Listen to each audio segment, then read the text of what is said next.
fia whaafelo ia tu ile nei fo i tae au ma lo le soifua mania, alo mai o Talala Radio Samoa. Wa whaase ese Shane Reti mai le tofinga minista o le soifua maloloina.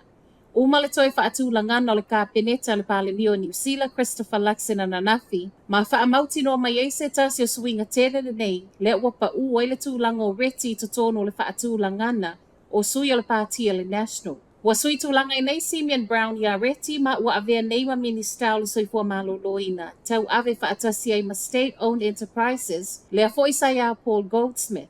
O se swinga i talitonu, e le whaingofia ia Reti, po o le sa sui ta ita i fo i le pāti tau sanga wa mawai. Ato ai o se tasi wailonga i totono o le lio o au nanga wha le soifua maloloina. O le ave ese ai fo i o Reti, ua le aia i neima se sui minista Maori i totono o le to avalu au pito i lunga, o le lisia minista Luxon. Ai mai a Reti ana nafi, wa ieta lia ma le anganga maua lalo le wha ai unga wa au mai le pāle mia, e le whaape a mea ua ave e se ai lona whaatuatua i no Reti. E le ia afia i le swinga le National na fofonga mai ana nafi minista le New Zealand First whaapele Act le olo o fausia whaatasi le whainga malo. O swinga na whailo mai ana nafi le ka peneta le National e a mata aloa ia i le aso wharaile nei.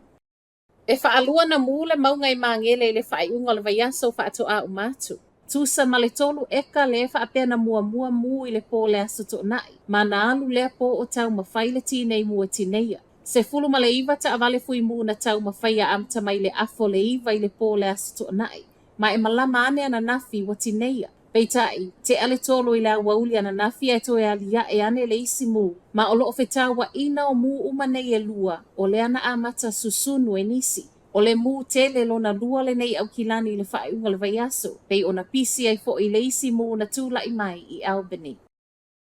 Umi se taimi o no foa i le pule ngā nuu kalai estete, ma o le ana whaia i lava e le pule nuu le whaeunga. Ripotia le whaasea whaafia o tangata arenui ona o le trailer tele, e whaapea ua valu maasina o whaasea ai le toa tele anga i le pule ngā nuu poloka i le waainga i luma whale o ainga petai, e le ai ma se whaeunga na whaia i ai. O lea trailer tu sa matala le One News, o se ta avale ua lafua ina.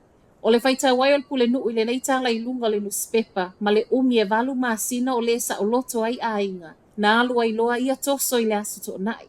Mai le pule nuu i a Phil Major, o le ana ia toso ina i se tasi o no fuangai pakai, ma lafua atua i loa i le pule ngā nuu e wha uma i lato. Sau no le pule nuu o le whaai unga waia whaia, wa whaia ona o le ai o se ngā luenga na whaia i ai e lana pule ngā nuu.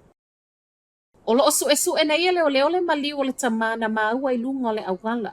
Te au le sifun le tasi le po le asato na ina maua i le tino mali o le tamai Leo Street i Taranaki. Ma e whaape o lea whaato a fo i mai se tasi o sauninga na whaia i Miranda Street. O lo o fesiling ia le mafua angolo na maliu, ma o lo o whaasaropea nei su e su enga le ofiso leo.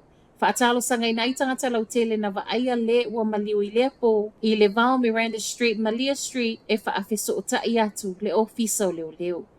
Whai watu i tala mai Amerika. E ui le nau le peresitene filifili o Amerika e whaatu mau le TikTok Donald Trump o le alava mo motu sia. Walo ia i le whaiunga le vaiaso le mo motu le TikTok matotono o le malo o tele o Amerika e tusa ma le unga wha le tūla fono waiai. O le ana whaapea o mai le whaiunga le vaiaso waiai se maalienga mai saina e whaata wai peitai e le i mawhai o na taunu. O le TikTok o le alava o lo finau malo si Donald Trump e whaatu mau pia i totono o Amerika. Peitai e ui sona mana o ngai le i mawhai o na taunu o na o le mua aloa ia le sa. A o lea whaatu a whaatau tō i le tae au taimi New Zealand e a vea ma peresitele lo na fast fulu malefitu. I le taimi nei e whaape o le wata oto sa ia tūla i mai Trump o na whaia leo le iwa se fulu waso e whaatala no aile maalienga o lo tuli loa pia masaina. Ai mai a Joe Biden leo le a whaato wha mai o se mata upo le ata atia tu lava ia Trump. Tu whaatasia talo le tae au, ua le mawhai nei e tangata Amerika o na to e whaau ngā le TikTok. Whai o tuai tala la Radio Samoa le nei fo i tae au, manuia le nei aso.